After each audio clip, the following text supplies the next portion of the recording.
बात करें कार्बोहाइड्रेट की, तो कार्बोहाइड्रेट, सुनो इधर इधर क्या, कार्बोहाइड्रेट को स्टार्ट करते सैकरीन भी कहा जाता है।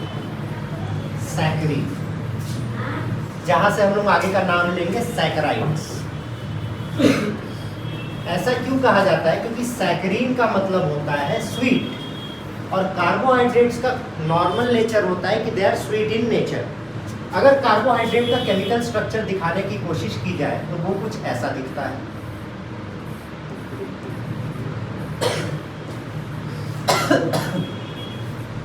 ये स्ट्रक्चर याद करना है, ठीक है? ये किसका स्ट्रक्चर है पता है? शुगर का, ग्लूकोज, आपका फेमस, आपका अपना ग्लूकोज, ठीक है? कार्बोहाइड्रेट की जब हम बात करते हैं तो इनको डिवाइड किया जाता है मोनोसैकेराइड,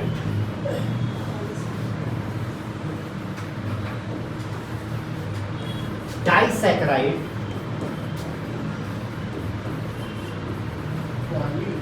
एंड पॉलीसैकेराइड। सैकेराइड का मतलब तो आपको पता चल चुका है, यहाँ तो कोई दिक्कत नहीं होनी चाहिए। तो देखिए मोनोसैकेराइड जनरली 2 से 6 कार्बन के होते हैं, ठीक है? डाइसैकेराइड 2 और मोर मोनोसैकेराइड से मिलके बनते हैं, 2 और मोर मोनोसैकेराइड से मिलके बनते हैं। और पॉलीसैकेराइड में 100 और मोर देन दैट।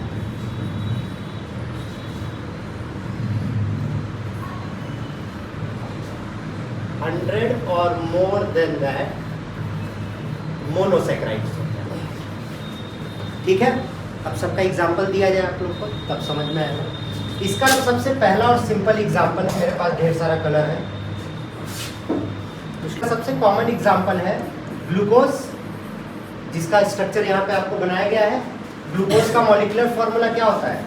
C6H12O6। सबसे सिंपल यही होता है। ग्लूकोज के अलावा आता है गैलेक्टोज। गैलेक्टोज का कॉमन फॉर्मूला होता है C6H12O6, ठीक है? दोनों दे। हाँ, जब स्ट्रक्चर बनाएंगे तो पता चलेगा। OH, जैसे केमिस्ट्री में आप लोग को D और L आइसोमर पढ़ाया जाता है, अलग अलग, हाँ, उसमें डिफरेंस है। ओवरऑल ये सब आइसोमर्स हैं। और अगला आता है कॉर्नलोज, राइबोज। नहीं राइबोज दूसरी चीज है। नहीं सर, इसमें है सुक्रोज, C6H12O6, ये सब कॉमन है। इन कॉमन, हाँ, राइबोज का भी ऑलमोस्ट ऐसा ही स्ट्रक्चर होगा। OH का पोजीशन खाली चेंज तो होगा। वही तो कह रहे हैं उसमें। नहीं, हम तो सुक्रोज बताएं, हम तो इतने बताएंगे, मालिक मालूस। अब अगर डाइसैकेराइड की बात करें तो डाइसैकेराइड में क्या बोले? 2 या 2 से ज्यादा मोनोसैकेराइड से मिलके बनेगा। तो अगर हमने किसको किसको मिलाया, ग्लूकोज प्लस ग्लूकोज, तो ये बनाएगा माल्टोज, ठीक? अगर हमने ग्लूकोज प्लस गैलेक्टोज मिलाया तो ये बनाएगा लैक्टोज। लैक्टोज कहाँ पे पाया जाता है? मिल्क में।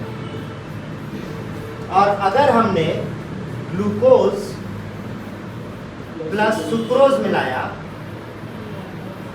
तो बनेगा फ्रक्टोज। और ये कहाँ पाया जाता है? फ्रूट, इसको कहते हैं फ्रूट शुगर, फ्रक्टोज को। और सुक्रोज को कहते हैं टेबल शुगर। ये आपके एंट्रेंस एग्जाम्स में क्वेश्चंस आते हैं। टेबल शुगर जो नॉर्मली हम लोग चीनी खाते हैं, यहाँ तक कोई दिक्कत नहीं। सुक्रोज को करेंगे तब नहीं, सुक्रोज को नहीं कर सकते, नहीं मिलता है। इसका स्ट्रक्चर में डिफरेंस होता है ना, तो एल्डिहाइड और कीटोन बॉन्ड नहीं बनाता है, बताया जाएगा। अब इधर ध्यान दीजिए पॉलीसैकेराइड के लिए, थोड़ा सा जगह दी जाए पॉलीसैकेराइड को। तो आपसे क्या कहा गया, पॉलीसैकेराइड कब बनता है? ऑरेंज क्यों भगवान? पॉलीसैकेराइड कब बनता है? जब 100 या 100 से ज्यादा मोनोसैकेराइड्स साथ में मिलते हैं। पॉलीसैकेराइड का एक स्पेशल कैरेक्टरिस्टिक है, दे आर इनर्ट। इनर्ट का मतलब ये केमिकली अनरिएक्टिव होते हैं। और इसका सबसे कॉमन एग्जाम्पल है केराटिन। सुने हो कभी? कहाँ पाया जाता है? बाल में, सुने बस, बाल में।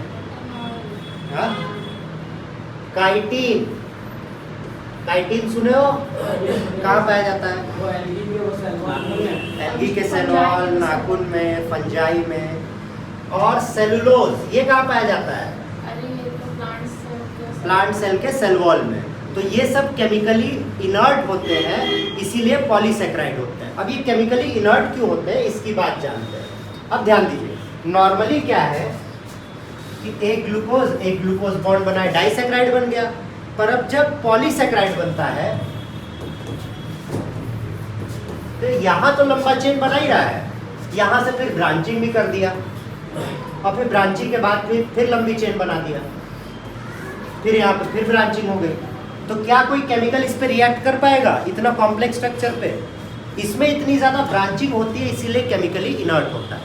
बात समझ में आ गई? कोई कष्ट परेशानी नहीं? चलिए पॉज करो।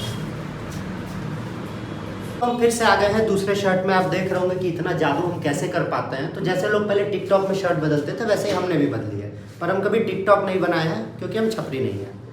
तो हम लोग ने लास्ट टॉपिक में पढ़ा था ग्लूकोज के बारे में। ग्लूकोज एक और चीज़ कहता है कि ये जो बॉन्ड बन रहा है, इधर ध्यान से देखिए, यहाँ पे भी कुछ महानुभाव बैठे हैं, अंतिम में मिलाते हैं आपको। ग्लूकोज है ना, इधर देखो अमित, ये ग्लूकोज के बीच बॉन्ड कैसे बन रहा है? तो ग्लूकोज का जो मॉलिक्यूल स्टार्टिंग में दिखाया गया था, अरे यही था ना, ये इस कार्बन से ग्लूकोज का एक ये वाला कार्बन OH इस्तेमाल होगा और इसके बगल में बना देते हैं।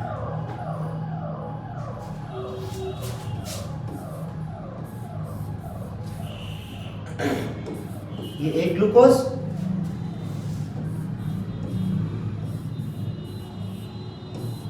और ये दूसरा ग्लूकोज दिख रहा है, ऐसा ही है ना ग्लूकोज।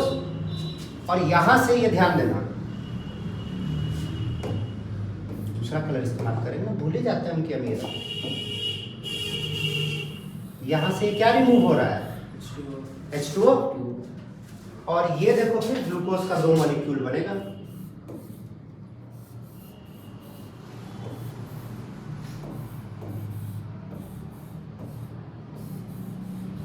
दिख रहा है? देखो ये ऑक्सीजन बीच में बचा था, है ना। और इस वाले बॉन्ड को कहते हैं ग्लाइकोसिडिक बॉन्ड। ठीक है, इसमें अल्फा एनोमर, बीटा एनोमर भी होता है। अल्फा बीटा क्या होता है? ये जो पहला OH है, अगर ये नीचे रहेगा, नीचे है ना, तो इसको अल्फा कहते हैं, अल्फा ग्लूकोज। और अगर ये OH घूम के ऊपर चला जाएगा तो ये बीटा ग्लूकोज कहलाएगा। कोई दिक्कत नहीं। अगर दोनों नीचे है तब तो वैसा बॉन्ड बना है, पर अगर एक, मतलब दोनों अल्फा ग्लूकोज हैं, तब तो ऐसा बॉन्ड बन रहा है। एक अल्फा और एक बीटा होगा तो वो बॉन्ड ऐसा दिखेगा, और इसके किनारे क्या रहेगा वापस से हमारा ग्लूकोज। ये बात समझ में आ रही है मेरी? ये आप लोग एंट्रेंस एग्जाम में क्वेश्चन देखते हैं। ठीक, अल्फा अल्फा से ऐसा बॉन्ड बनेगा, ये एक साल आया था, करवाएंगे आप लोग को। अल्फा अल्फा रहेगा तो ऐसा बनेगा, अल्फा बीटा रहेगा तो ऐसा बनेगा। तो बीटा है। हाँ ये बीटा है, इसमें OH ऊपर हो गया तो H2O यहाँ से रिमूव होगा ना, एक ऊपर से एक नीचे से। और अगर दोनों बीटा बीटा रहेगा तो ऊपर से बॉन्ड आ जाएगा। बात समझ में आ रही है? कोई दिक्कत नहीं? तो जो मतलब H2O निकलता है, हाँ। तो फिर ये वो जो येलो वाला बना है वो ग्लूकोज है। हाँ ये भी ग्लूकोज है, ये भी ग्लूकोज। हाँ। इसमें से H2O निकला और बॉन्ड बन गया। अच्छा, तो बॉन्ड स्ट्रांग हो जाता है और उससे पहले से भी ज्यादा स्ट्रांग हो जाता है। हाँ तभी ना लॉन्ग चेन बन रही है। तो ये जो बीच में बॉन्ड बना है, ये कौन सा बॉन्ड है? Glycosidic bond. इस पॉइंट को लिख लीजिए, ये बना के लिख लीजिए। देखो ये बनाना येलो वाला और ये बनाना, ठीक है।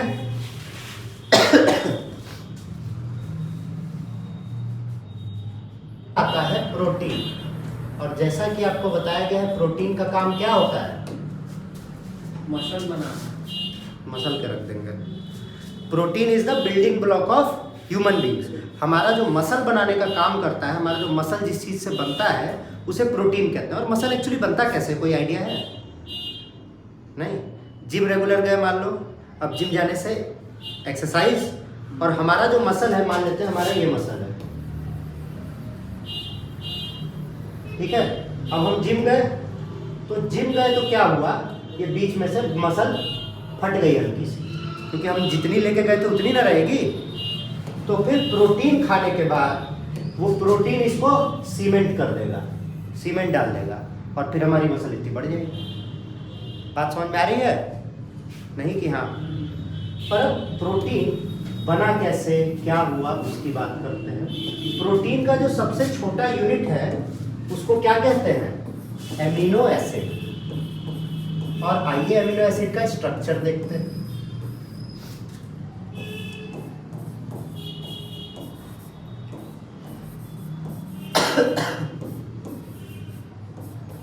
ये एक एमिनो एसिड है, ठीक है। स्टार्टिंग में आप लोग को बताया गया था कि एमिनो एसिड इज अ ज्यूटेरायन, याद आ रहा है? याद है अमित? नहीं? आओ दिखाए फिर।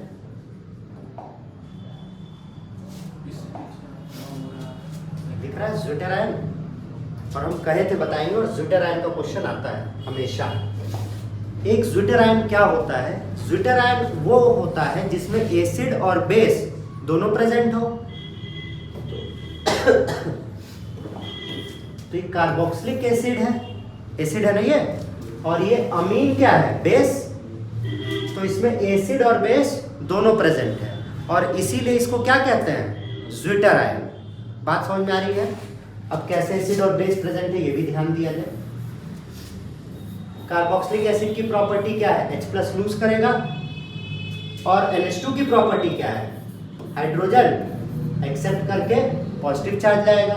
तो इसमें पॉजिटिव और नेगेटिव चार्ज दोनों है, इसी कारण से इसे क्या कह रहे हैं? ज्यूटेरायन। और यही ज्यूटेरायन का स्ट्रक्चर होता है।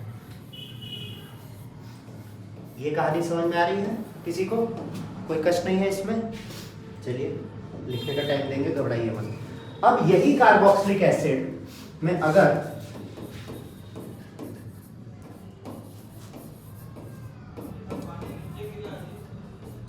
ये सबसे सिंपलेस्ट एमिनो एसिड होता है, और it is known as glycine. Glycine is the simplest amino acid. इतनी बात समझ में आई? यहां भी कोई कष्ट नहीं है ना?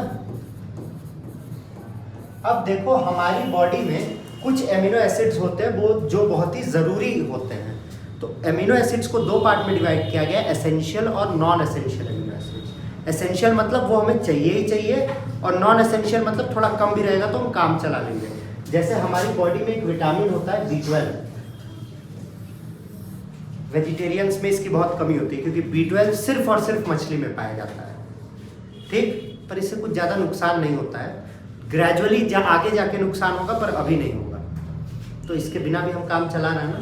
हम आगे जाके मतलब धीरे धीरे प्रॉब्लम करता है, पर इतना माइन्यूट अमाउंट में चाहिए होता है कि इसकी खास ज़रूरत नहीं होती है। क्या करता है?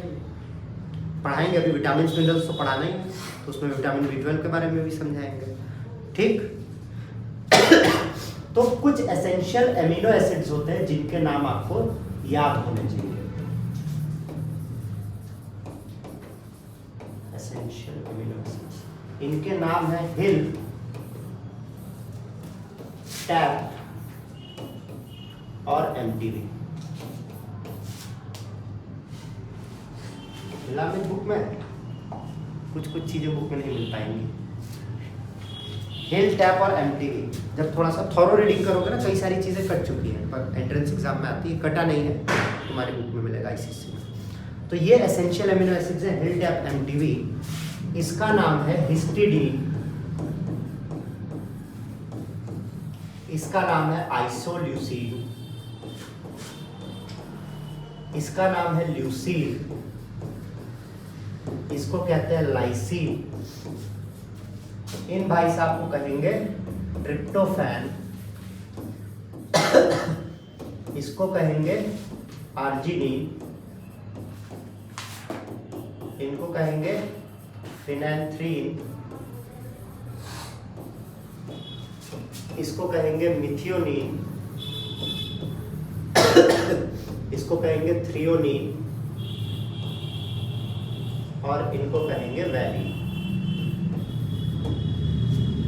एकदम जुबान लड़खड़ाने वाला नाम ना। अगर कोई अब छोटा भाई तुमसे बकवास कर रहा हो तो पढ़ो ये सब, दो चार नाम ले लो बेहोश। कहीं ऐसे फंक्शन वंक्शन में जाओ, शादी वादी में, और शो ऑफ करना हो तो तुरंत हाँ यार, वो ग्लाइसिन जो था ना थोड़ा दिक्कत कर रहा था मैं, ये सब भुकाल देने वाला नाम है। अब बात करते हैं, जैसे कई सारे ग्लूकोज मिलके अलग अलग कंपाउंड्स बना रहे थे, कार्बोहाइड्रेट्स बना रहे थे, वैसे एमिनो एसिड मिलके क्या बनाता है? प्रोटीन बनाता है। पर ये प्रोटीन बनाता कैसे, ये ज़्यादा इंटरेस्टिंग है हमारे लिए, ध्यान देना। अभी ज्विटर आयन बताया गया ना, इस पे कौन सा चार्ज आया और इस पे कौन सा चार्ज आया? अगला एमिनो एसिड अगर हम बनाते हैं तो अगला एमिनो एसिड भी तो कुछ ऐसा ही होगा। कौन सा चार्ज? और इधर कौन सा चार्ज? और सदियों से रघुकुल रीत सदा चली आई पर वचन न जाए, और केमिस्ट्री की रीत सदा चली आई कि चार्ज आ जाए और बॉन्ड बन जाए। तो प्लस माइनस चार्ज आया, क्या बनेगा? और यही बॉन्ड लगातार बन बन के क्या बन जाएगा? प्रोटीन। और इस बॉन्ड को कहते क्या है?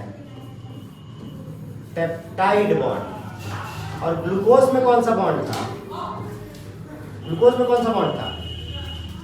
अभी लिखा है ग्लाइकोसिडिक बॉन्ड। और प्रोटीन में कौन सा बॉन्ड? Peptide bond. दिख गया? बात समझ में आ गई? अरेंजमेंट अगर थोड़ा इधर उधर हो जाए तो? अरेंजमेंट इधर उधर मतलब जैसे कि वहाँ पे CO माइनस है और वहाँ पे NH3 प्लस है। हाँ। अगर NH3 प्लस मतलब उसको मुड़ाकर किधर कर देंगे हो जाए तो माइनस माइनस कैसे बॉन्ड बनाओगे? हाँ, तो नहीं बनेगा ना। नहीं, माइनस माइनस वाला बॉन्ड बनाने का मतलब तुम ये इसको सपोर्ट करते हो। नाम सुना हो ना? अरे सर, बस सेम लोग इसके पास भी इलेक्ट्रॉन जाता है, इसके पास भी इलेक्ट्रॉन जाता है। बॉन्ड कैसे बनता है? देखो, बॉन्ड का सिंपल सा मतलब समझो। बदतमीज है यार ये कभी कभी।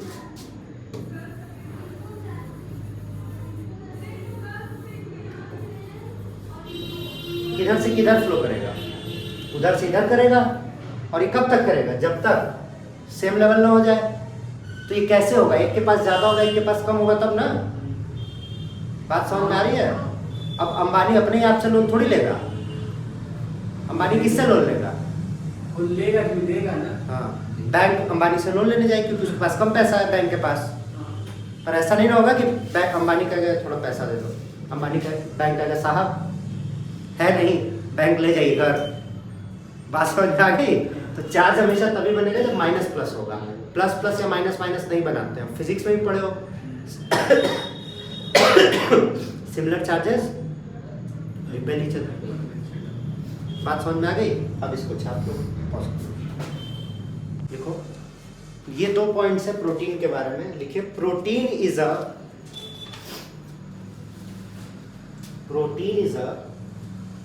Heteropolymer. Protein is a heteropolymer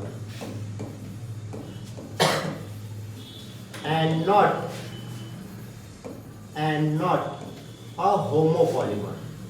इसको लिखो, इसका मतलब समझाते हैं। and not a homopolymmer।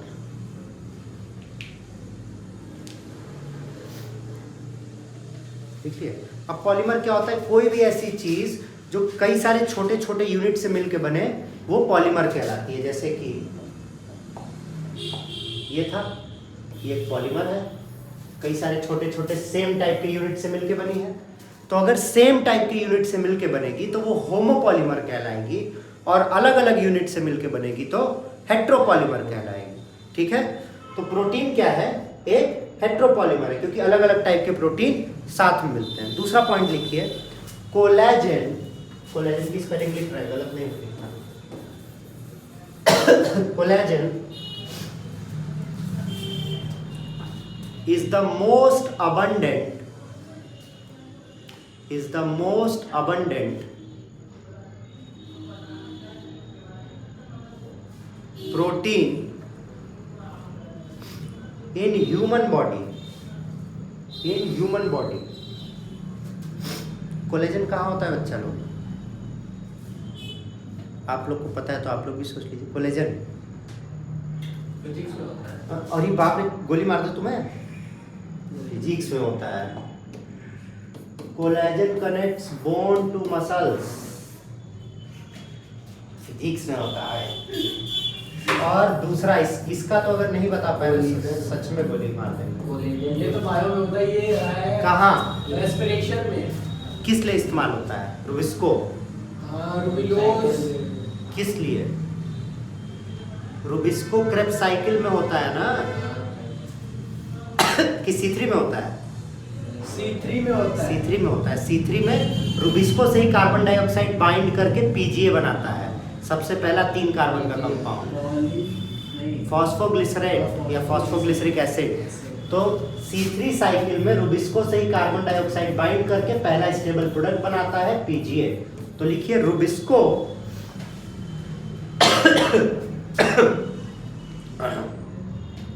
is the most abundant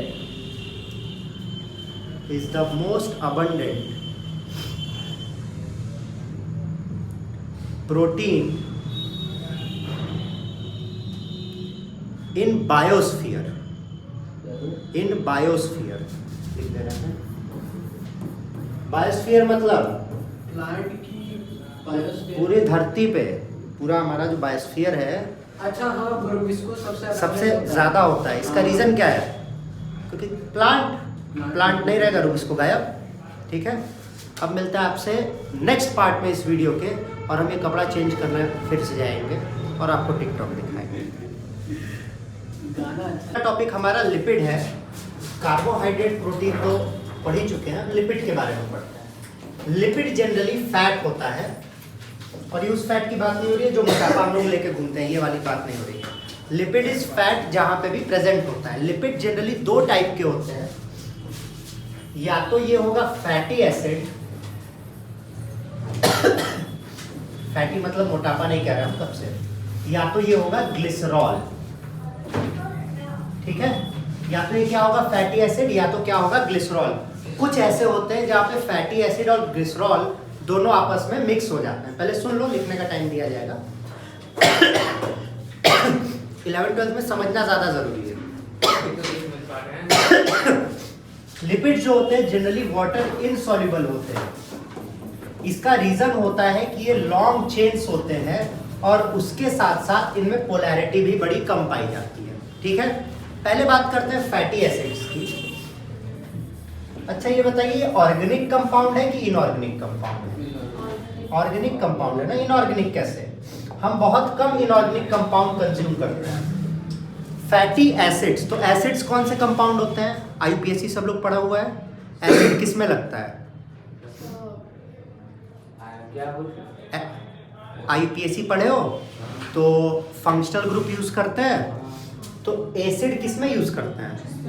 carboxylic में। तो fatty acids are essentially carboxylic acids, मतलब इनका फंक्शनल ग्रुप कौन सा है?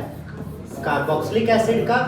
और इसमें एक कार्बन कंपाउंड R जुड़ जाएगा और उसके साथ कार्बोक्सिलिक एसिड आ जाता है। इसी को हम लोग क्या कहते हैं? फैटी एसिड कहते हैं। हाँ, R नंबर ऑफ कार्बन कितना भी बड़ा हो सकता है। हम लोग को जितनी जानकारी, उसमें एक एरिकडोनिक एसिड है जो कि 20 कार्बन्स का होता है। पामिटिक एसिड होता है, ये जितना आपके कोर्स में होता तो बहुत बड़ा बड़ा है। पामिटिक एसिड है जो 14 कार्बन का होता है। ठीक है, तो कार्बन का स्ट्रेट चेन होगा, और कार्बोक्सिलिक एसिड, उन्हीं को हम क्या कहते हैं? फैटी एसिड्स कहते हैं। जी बताइए। कुछ और देख लिए थे। अब अगला आता है, फैटी एसिड सबको समझ में आ गया। अब अगला आता है ग्लिसरॉल। ठीक है, तो ग्लिसरॉल नाम देख के क्या लग रहा है, कौन सा फंक्शनल ग्रुप इसमें होगा? All, OH। और ग्लिसरॉल होता है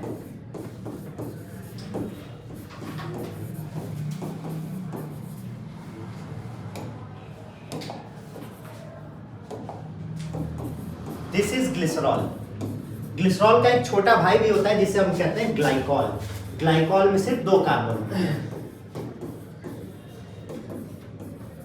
ठीक है, तो ये है ग्लिसरॉल और ये है ग्लाइकॉल। तो जनरली जो लिपिड होता है वो या तो ग्लिसरॉल होगा या तो फैटी एसिड होगा। ठीक है, कई बार फैटी एसिड और ग्लिसरॉल दोनों साथ में मिल जाते हैं और उनको हम कहते हैं ग्लिसराइड्स।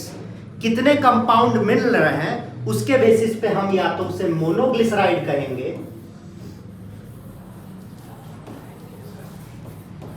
डाइग्लिसराइड कहेंगे या फिर ट्राइग्लिसराइड कहेंगे। और इसी ग्लिसराइड से ग्लिसरीन भी बनता है। ग्लिसरीन सुने हो सब लोग, इसी से बनता है। ठीक है, तो यही था आपका लिपिड्स। बात समझ में आ रही है? अगला टॉपिक आता है आपका न्यूक्लिक एसिड। तो nucleic acid generally heterocyclic ring से बना होता है। हेट्रोसाइक्लिक रिंग क्या होती है? जो कार्बन के अलावा किसी और एलिमेंट की रिंग हो। जैसे एक आपको दिखाते हैं,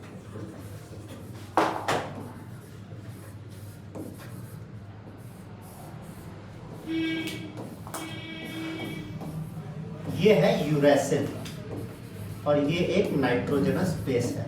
हमारी बॉडी में कुछ ऐसे भी कंपाउंड है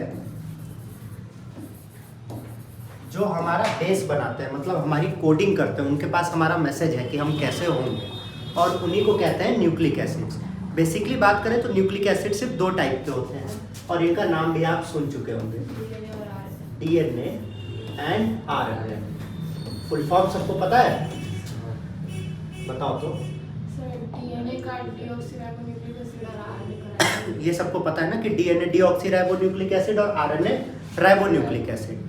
अगर यही नाइट्रोजनस बेस, इधर देखो यश, अगर यही नाइट्रोजनस बेस फॉस्फेट के साथ मिल जाएगा, फॉस्फेट बॉन्ड मतलब PO4 3-, तो ये बनाता है न्यूक्लियोसाइड। ठीक है, ये न्यूक्लियोसाइड जब मिल जाएगा पेंटोज शुगर से तो बनाता है न्यूक्लियोटाइड। और यही न्यूक्लियोटाइड हमारा बेस होता है इन दोनों का। ठीक, नाइट्रोजनस बेस की अगर हम बात करें तो नाइट्रोजनस बेस कितने होते हैं? 4। अरे चलिए आइए देखा जाए कितने होते हैं। हमें पता नहीं क्यों 5 लग रहा है।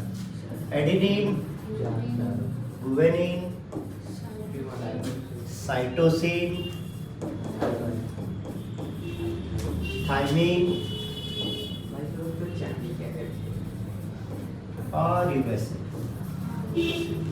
ये 5 टाइप के नाइट्रोजनस बेस होते हैं। ठीक है, इनको 2 पार्ट में डिवाइड किया गया है, पिरिमिडीन और प्यूरिन में।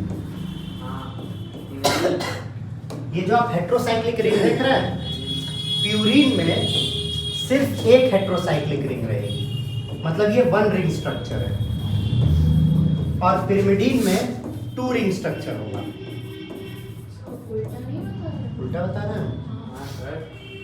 कोई बात नहीं, बड़े बड़े शहरों में छोटी छोटी बातें तो हो ही जाती हैं, और हम सही बताए थे, तुम लोग गलत देखते। 2 हेट्रोसाइक्लिक होता है, इसमें 1 रिंग स्ट्रक्चर होता है। ठीक है, और ये कौन कौन आपस में मिलेंगे यही डिसाइड करेगा कि डीएनए बनता है कि आरएनए। डीएनए में जो नाइट्रोजनस बेस होते हैं वो कौन कौन से होते हैं? Adenine, thymine, guanine, cytosine. But अगर आरएनए की बात करें तो आरएनए में एडेनिन, थाइमिन की जगह यूरेसिल और गुआनिन और साइटोसिन रहेंगे। तो प्यूरिन और पायरिमिडीन दोनों में प्रेजेंट होते हैं। ये बात समझ में आ रही है? एक न्यूक्लियोटाइड की अगर बात करें तो एक न्यूक्लियोटाइड कुछ ऐसा लगेगा आपको। कई सारे लोग 10th में पढ़े होंगे, pentose sugar, nitrogenous base and phosphate bond. ये एक न्यूक्लियोटाइड का रंग है और यही कंटिन्यूअसली आगे बढ़ के डीएनए बनाएगा, जो हमारा बेस होता है, जो हमारा मैसेज कंटेन करता है। क्या क्या नहीं समझ में आया? हम नहीं पढ़े टाइम में। अरे ये चलो, तो डीएनए कुछ ऐसा दिखता है, राइट हैंडेड डीएनए। इस पार्ट को, अरे मेरे पास कलर है, हम भूल भी गए। इस पार्ट को बस इतने को अगर हम जूम करेंगे तो वो एक न्यूक्लियोटाइड होगा। ठीक, और एक न्यूक्लियोटाइड में क्या क्या होता है? Nucleoside plus pentose sugar. Pentose का मतलब 5, तो कैसा दिखेगा? एक पेंटोज शुगर, एक फॉस्फेट बॉन्ड और एक नाइट्रोजनस बेस। दूसरे तरफ से भी ऐसा ही होगा, नाइट्रोजनस बेस बॉन्ड बनाइए उसका। नहीं, अभी हम बॉन्ड नहीं बना रहे हैं, ठीक है। और ये फिक्स होता है कि कौन सा नाइट्रोजनस बेस किससे बॉन्ड करेगा। एडेनिन हमेशा थाइमिन से विद डबल बॉन्ड और गुएनिन हमेशा साइटोसिन से विद ट्रिपल बॉन्ड। ये होता है डीएनए में, ठीक। आरएनए में थाइमिन की जगह यूरेसिल रिप्लेस हो जाएगा। और आरएनए हमेशा कहाँ पाया जाता है, प्रोकैरियोट्स में। ह्यूमन बींग्स में भी पाया जाता है, पर जब डिवीजन करते हैं, आप लोग 12th में पढ़ेंगे, जब डिवीजन होता है, हमारा सेल डिवीजन होता है ना, मियोसिस, तब वहाँ पे आरएनए का इस्तेमाल होता है।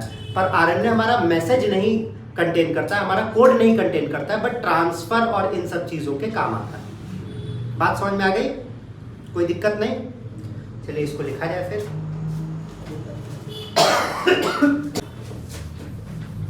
तो अगला आता है primary metabolites and secondary metabolites.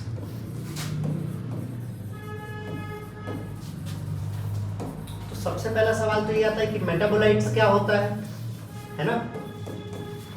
तो कोई भी ऐसा कंपाउंड जो हमारा फंक्शनिंग में हमारा मदद करता है उसे हम कहते हैं मेटाबोलाइट्स। तो हमारी फंक्शनिंग में हमें कौन कौन हेल्प कर रहा है? एक ये वाले भैया कर रहे थे, एक ये वाले भैया कर रहे थे, और एक ये वाले भैया कर रहे थे। तो इन तीनों को ही हम लोग मेटाबोलाइट्स कहते हैं, ठीक है। कोई भी चीज जो हमारे नॉर्मल फंक्शनिंग में हमारी मदद करती है उनको हम मेटाबोलाइट्स कहते हैं। और इसीलिए हमारी बॉडी की जो एक्टिविटीज होती है उनको मेटाबॉलिक एक्टिविटीज कहते हैं, ठीक। इसी से रिलेटेड है मेटाबॉलिक एक्टिविटीज। अब कई सारे ऐसे केमिकल्स पाए गए, हमने जब लोगों को काटा, खोला और आइसोलेट किया उनमें से केमिकल। एक दूसरे को मत करना प्लीज। कोई देख रही किसको काटेंगे? अथर देख रहा है, हम तो यश को काटेंगे। तो हमने देखा कि ह्यूमन बीइंग्स में सिर्फ इतने मेटाबोलाइट्स पाए गए, मतलब विटामिन्स और मिनरल्स। तो ह्यूमंस में जितने मेटाबोलाइट्स पाए गए उन सारे को हमने क्या बोला? Primary metabolites. क्योंकि हम लोग तो सेल्फिश है, हम लोग को बस अपने से मतलब है। तो ह्यूमंस में जो पाए गए, ह्यूमंस में उन्हें क्या कह दिए हम लोग? Primary metabolites. पर हमने कई सारे प्लांट्स और यूनिसेलुलर ऑर्गेनिज्म को भी काटा, और प्लांट्स और यूनिसेलुलर ऑर्गेनिज्म में हमें क्या क्या मिला? फ्लेविनॉइड्स मिले, कैरोटीन्स मिले।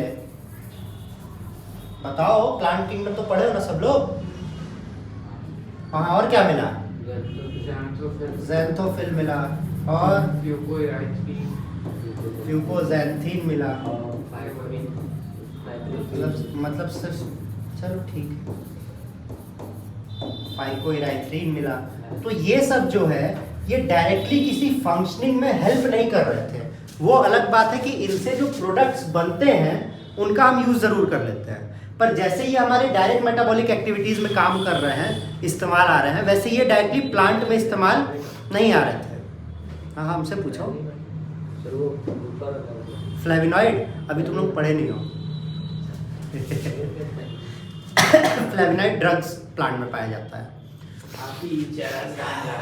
इसी के भाई खेती करने में बहुत बिजनेस है। हाँ, बहुत पैसा है। पुलिस भी लेके जाएगी। नहीं सर, वो पुलिस को पैसा देने के बाद तो आपको ये स्टूडेंट दिखाते हैं जो खेती करना चाह रहा है। अगर पुलिस देख रही है तो आप इसको उठा के ले जा सकते हैं।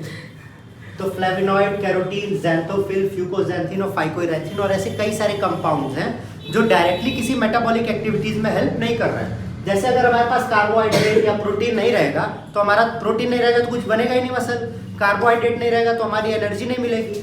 ये सब डायरेक्टली ऐसे किसी चीज़ में कंट्रीब्यूट नहीं करते हैं, इसीलिए इनको क्या नाम दिया गया?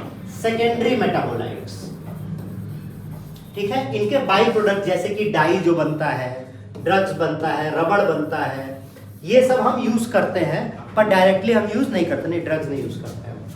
तो जो प्लांट्स में जनरली पाए जाते हैं and do not directly contribute in metabolic activity, इनको क्या कहा गया? Secondary metabolites. ये बात समझ में आ गई?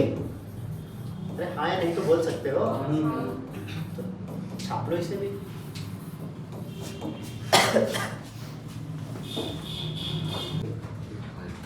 तो अगला हेडिंग डालिए स्ट्रक्चर ऑफ प्रोटीन।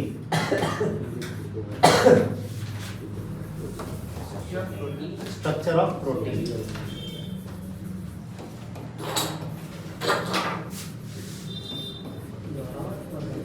प्रोटीन के जनरली 4 स्ट्रक्चर होते हैं ऑन द अरेंजमेंट।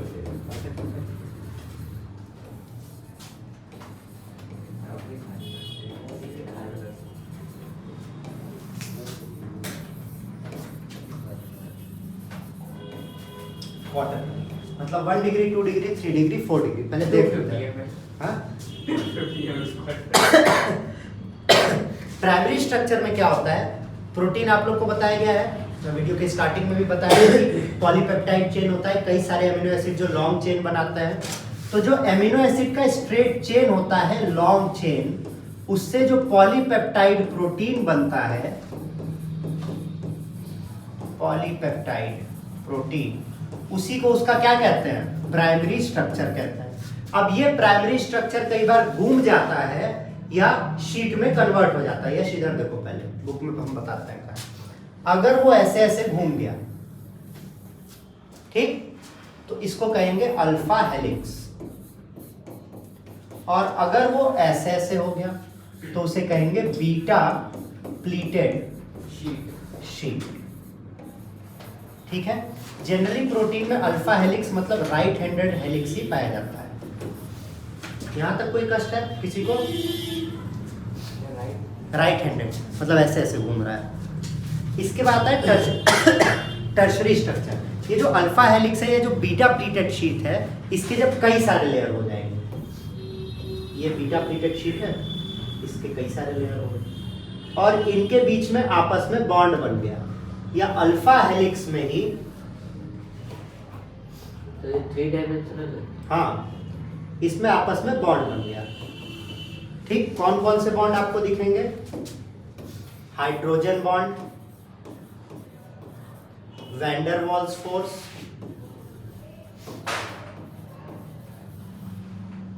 और पोलर बॉन्ड,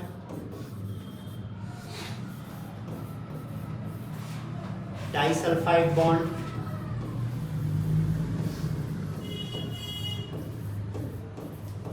नाइट्रोजन बॉन्ड।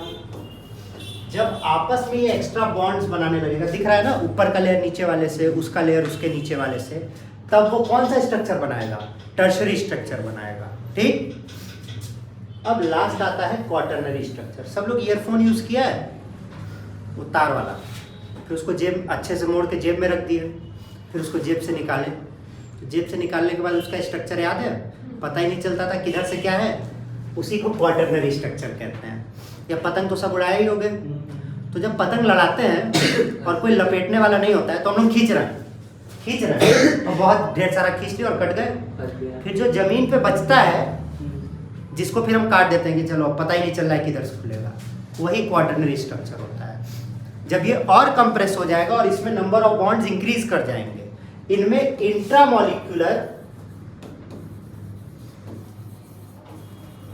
और उसके साथ साथ इंटरमॉलिक्यूलर। इंट्रामॉलिक्यूलर का मतलब एक ही में, और इंटरमॉलिक्यूलर का मतलब दो अलग अलग लोग। जैसे हम अपना ही पैर पकड़ लिए, ये इंट्रामॉलिक्यूलर, इंटरमॉलिक्यूलर हम दूसरे का पैर पकड़े हुए हैं। ठीक है, एक मॉलिक्यूल हम, एक मॉलिक्यूल वो। तो जब ये दोनों बॉन्ड एक साथ एग्जिस्ट करेंगे तो कौन सा स्ट्रक्चर हो जाएगा? Quaternary structure. कोई कष्ट नहीं है, ये चारों स्ट्रक्चर आपको पता होना चाहिए। यही वाला देखो, पेज अगर कोई होता तो बड़ा मजा आता। फाड़ के मत देना, बस इतने से काम हो जाएगा। स्कूल में सब बड़ा। अरे भाई तुम मत दो, महंगे हो, किडनी छिल जाएगी मेरी। तो देखो ये क्या है, ये पॉलीपेप्टाइड चेन है एक। ठीक, अब अल्फा हेलिक्स तो इसे नहीं बना सकते, पर बीटा प्लीटेड शीट जरूर दिखा सकते हैं।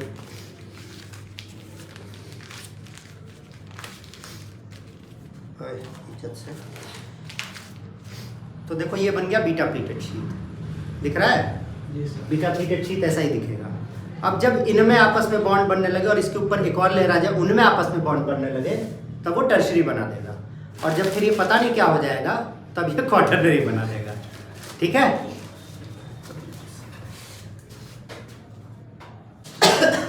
अगला टॉपिक जो हम कंटिन्यू करने वाले हैं वो है एंजाइम्स। प्रोटीन में एंजाइम, नहीं, enzymes is next topic. Protein खत्म। Amino acid, type of amino acid, type of amino acid कहाँ पढ़ना है?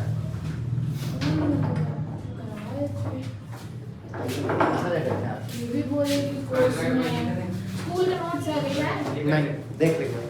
टाइप ऑफ अमीनो एसिड से पढ़ना नहीं। देखिए अगला जो बायोमोलिक्यूल जो पढ़ना है वो है एंजाइम्स। अब एंजाइम्स होते क्या है? बहुत अच्छे चीजें। Enzymes are biocatalyst.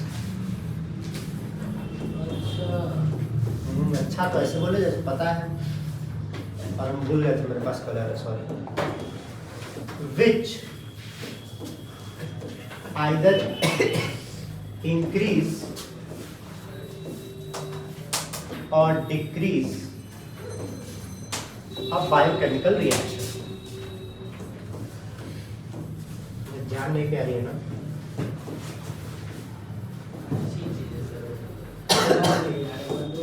तो नॉर्मल कैटलिस्ट के बारे में सब लोग जानते हैं। कैटलिस्ट क्या होता है? कोई भी ऐसा कंपाउंड, केमिकल कंपाउंड जो रेट ऑफ रिएक्शन को बढ़ा देगा बट रिएक्शन में पार्ट नहीं लेगा, या जो घटाएगा उसको इनहिबिटर कहते हैं। ठीक है, तो वैसे ही हमारी बॉडी में भी कई सारे ऐसे कैटलिस्ट प्रेजेंट है, और क्योंकि हमारी बॉडी में प्रेजेंट है इसलिए इसको क्या कहा जा रहा है?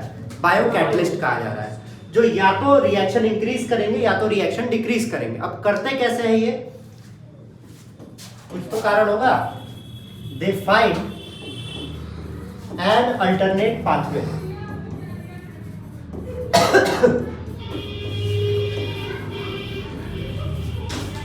जैसे हम लोग को कभी कभी कोई शॉर्टकट मिल जाता है ना,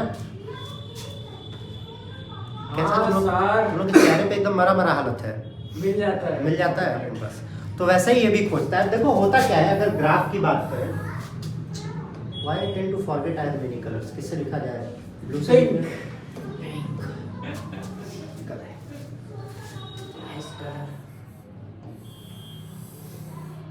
एक बात हमेशा याद रखिए कि जो प्रोडक्ट होता है उसकी एनर्जी हमेशा रिएक्टेंट से कम होती है।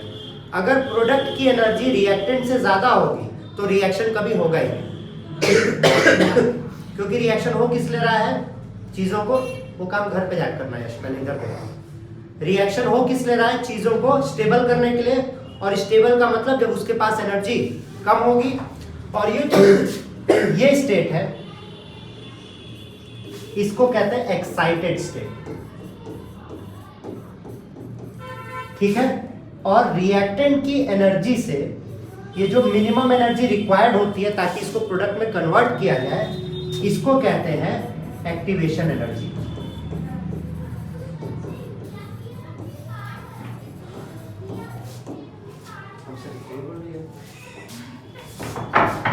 ठीक है, तो नॉर्मली एक रिएक्शन ऐसे होता है। रोलर कोस्टर पता है ना? रोलर कोस्टर ऐसे ऊपर गया, एक मैक्सिमम पॉइंट है, वहां से नीचे जाएगा। तो हमें मिनिमम इतनी एनर्जी प्रोवाइड करनी होगी कि रिएक्टेंट यहाँ से इस एक्साइटेड स्टेट तक पहुंच जाए, और अगर इस एक्साइटेड स्टेट तक पहुंच गया तो प्रोडक्ट बन जाएगा। एंजाइम आता है तो क्या होता है? बहुत दूधा भरा काम होता है ये।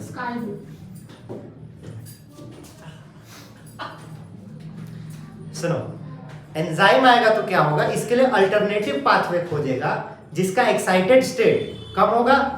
देखो स्टार्ट यहीं से ये भी करेगा, पर उसका एक्साइटेड स्टेट बस इतना ही होगा और वो प्रोडक्ट तक पहुंच जाएगा। मतलब हमने क्या किया है? एंजाइम ने क्या किया है?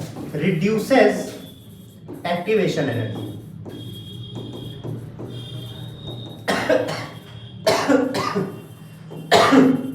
अब इस बात को थोड़ा सा इस तरीके से समझते हैं। मान लो बस कि तुम लोग मोमोज खाने गए, ठीक, कोई बात नहीं, और कुल मिला के तुम लोग के पास 200 रुपए है। अमीर लोग इस बार पिंक मान लेते हैं तो यहाँ पास 200 रुपए है, ठीक, और वहां पे मोमोज क्या दे रहा है? 100 रुपए में 6 मोमोज। दूसरे जगह खरीद लेंगे। बाहर से आया है। अमीर लोग के साथ खाने गए तो पैसा कोई और दे रहा है, चलो 200 का एकदम तब भी खा लेंगे, दूसरा कोई पैसा दे तो 100 का 6 दे रहा है, तो हम कितना मोमोज खा सकते हैं? मैक्सिमम 12 मोमोज। ठीक है।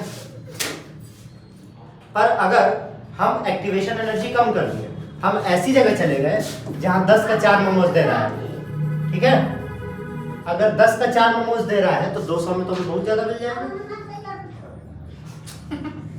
अजीब अजीब लोग हैं। तो हमने क्या किया, हमने एक्टिवेशन एनर्जी कम कर दी और इसके कारण जो प्रोडक्ट है, प्रोडक्ट क्या हुआ, प्रोडक्ट बढ़ गया, हमें मोमोज ढेर सारा मिल गया, गरीबों में बांट दिए हम। ठीक, देंगे नहीं, बांट दीजिए सर। देंगे नहीं, हम कहे तो देंगे नहीं, कृष्णा दोस्त। हम खुद गरीब हैं। अरे सर क्या ये बात समझ में आ रही है।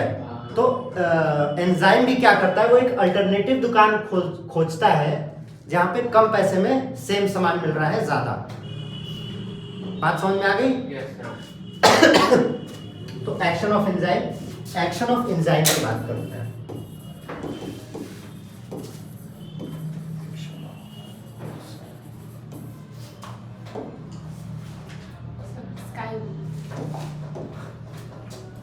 नॉर्मली क्या होता है, रिएक्टेंट कन्वर्ट हो जाता है प्रोडक्ट में, यही हो रहा है, पर इसके बीच में क्या आता है, एक इंटरमीडिएट आता है, ठीक है।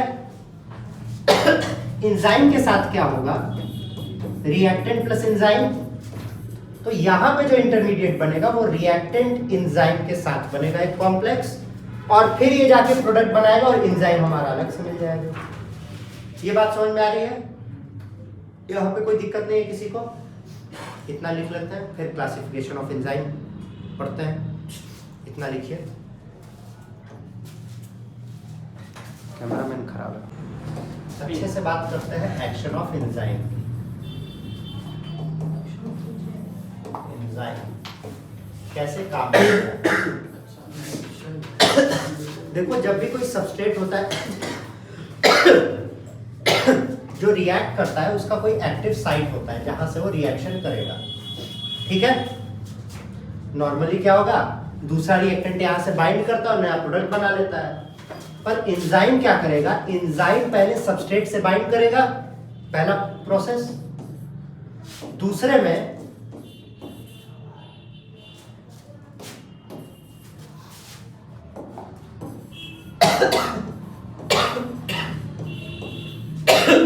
पहले प्रोसेस में इसने बाइंडिंग की, दूसरे प्रोसेस में जब सबस्ट्रेट से जुड़ गया तो सबस्ट्रेट को अपना स्ट्रक्चर चेंज करवा दिया। किसका स्ट्रक्चर चेंज हुआ, एंजाइम का। अब यही बात आपको ध्यान देनी है, देखिएगा थोड़ा सा। अब इसको इससे बाइंड करना है तो एंजाइम का स्ट्रक्चर कैसा होना चाहिए,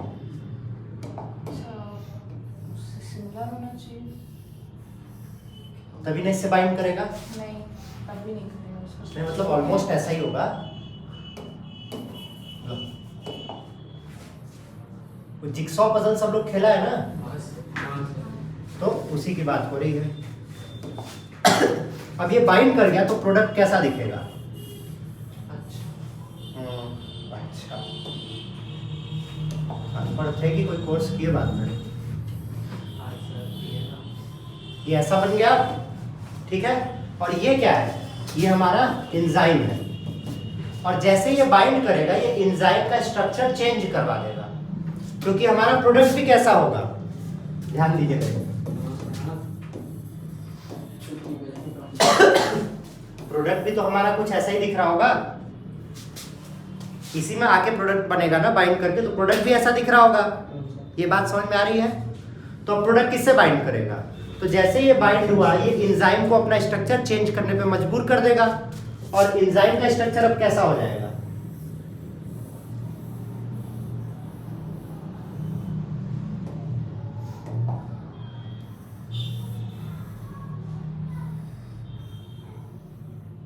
और ये हमारा रिएक्टेंट तो था ही। तो नॉर्मली जो प्रोडक्ट है वो किससे बाइंड करने वाला था, रिएक्टेंट से, और रिएक्टेंट का किराया ज्यादा था। अब एंजाइम इससे बाइंड किया और एंजाइम को पता चल गया कि हमको कैसा स्ट्रक्चर बनाना है, तो अपने स्ट्रक्चर में चेंज ले आएगा। बात समझ में आ गई?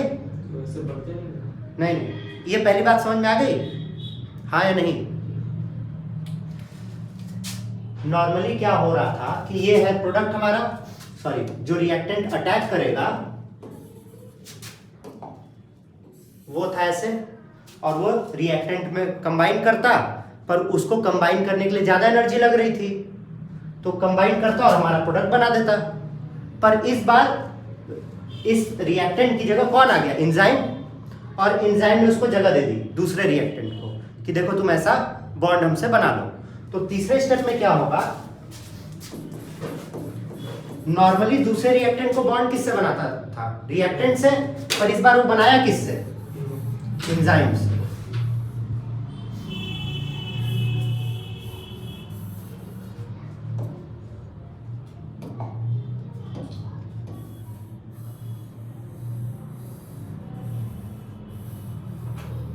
ये तीसरे स्टेप में एंजाइम प्रोडक्ट से बनाएगा।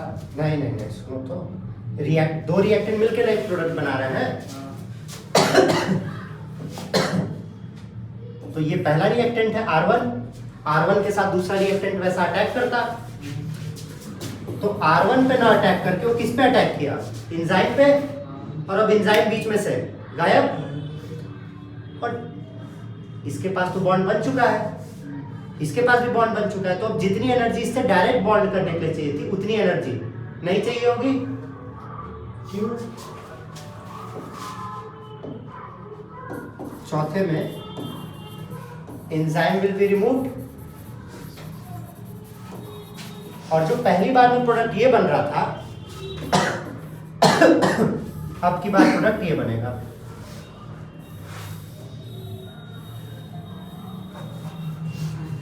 अब क्वेश्चन आएगा, ये गायब हो गया ना एंजाइम, तो ये दोनों बॉन्ड बना लिया, एंजाइम बीच में से निकल गया। एंजाइम वही होता है ना जो रिएक्शन में पार्टनर है। अब क्वेश्चन ये आता है कि इसमें कम एनर्जी क्यों लगी? चलो ठीक है, सब लोग घर पे कभी ना कभी मार खाए हो, ठीक, बहुत बढ़िया। तो पहला थप्पड़ जो लगता है वो बहुत तेज लगता है, पहला थप्पड़, फिर उसके बाद दूसरा वाला उतना तेज नहीं लगता है, आदत हो जाती है। पहले के बाद आदत हो जाती है ना कि पहले थप्पड़, हाँ सर सेम इंटेंसिटी के साथ सेम लगता है, हमें उतना नहीं लगता है, क्योंकि पहला हम एंटिसिपेट करते हैं कि लगने वाला, तो पहला बहुत तेज लगता है अंदर से, फिर दूसरे पे आदत हो जाती है। इंटेंसिटी सेम रहती है पर आदत हो जाती है, उतना दर्द चल रहे हैं क्या तब? हो सकता है। जैसे कि मान लो अगर पहले दिन तुम जिम गए 10 किलो उठाए, कोई दिक्कत होगी? नहीं, पहले दिन तो होगी, पर फिर तुम रेगुलर जाते गए और फिर तुम 10 किलो उठाए, तो कोई दिक्कत होगी? नहीं ना। ये वही काम कर रहा है, एंजाइम इसको आदत लगवा दिया कि अब देखो अब तो बॉन्ड हम बना चुके हैं, अब इसको आदत लग गई, और जैसे ही हटेगा तो ये बस गायब हुआ ना, तो इसको आदत लगी हुई थी, ये डायरेक्ट डिस्प्लेस हो गया।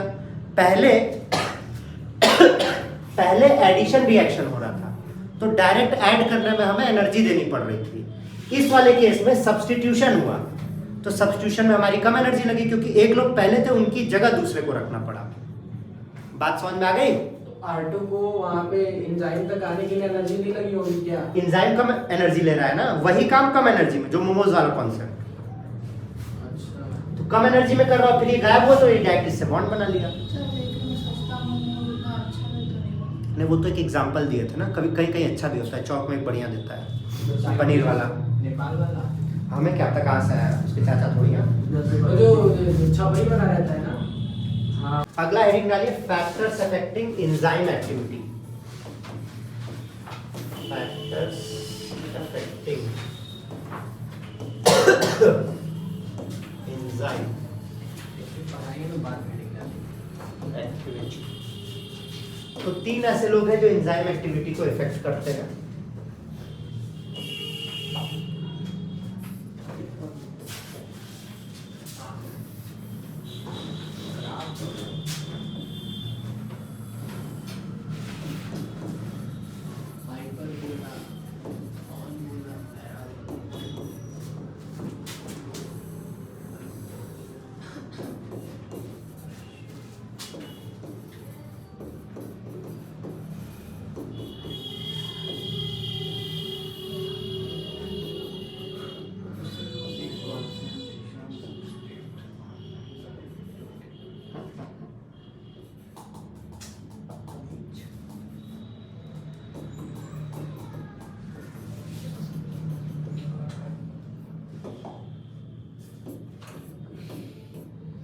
देखो 3 चीजें हैं जो इफेक्ट कर रही है, टेम्परेचर, पीएच और सबस्ट्रेट का कंसंट्रेशन। टेम्परेचर को बढ़ाएंगे तो एक पॉइंट पे जाके मैक्सिमम होगा और उसके बाद एंजाइम एक्टिविटी क्या हो जाएगी, ऑलमोस्ट 0 पहुंच जाएगी, रिड्यूस हो जाएगी, क्योंकि एंजाइम आर प्रोटीन और प्रोटीन हाई टेम्परेचर पे डीनेचर हो जाता है। ठीक, same goes with pH. Her enzyme अलग अलग पीएच पे काम करता है, एसिडिक, बेसिक पीएच पे। तो पीएच हम बढ़ाते रहेंगे तो टेम्परेचर की तरह ये भी बिहेव करेगा। ये पहले बढ़ेगा, एक मैक्सिमम एक्टिविटी पे जाएगा और फिर रिड्यूस हो जाएगा। Substrate concentration on the other hand अलग तरीके से होता है। सबस्ट्रेट कंसंट्रेशन जैसे ही वीएम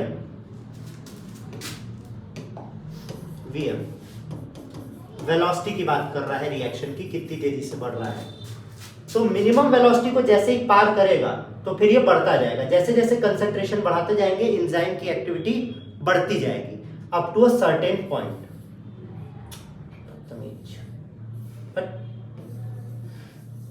ठीक है, और यहां पे जाके कांस्टेंट हो जाएगी। मतलब हमें एंजाइम उतना चाहिए होगा जितना सबस्ट्रेट है। कम ज्यादा लेंगे तो रिएक्शन नहीं बढ़ेगा, पर सबस्ट्रेट कंसंट्रेशन के साथ एंजाइम एक्टिविटी हमेशा बढ़ती है। पीएच और टेम्परेचर के साथ एक बार बढ़ेगी और फिर घट जाएगी। बात समझ में आ गई? तो बस बोलो। वो सबस्ट्रेट कंसंट्रेशन का प्रश्न था। मान लेते हैं तुम चौकोस खाने जा रहे हो, ठीक है? इसमें क्या होता है? हैं? कॉर्नफ्लेक्स सुने हो? हाँ। तो कॉर्नफ्लेक्स खाने के लिए क्या चाहिए? कॉर्नफ्लेक्स प्लस दूध।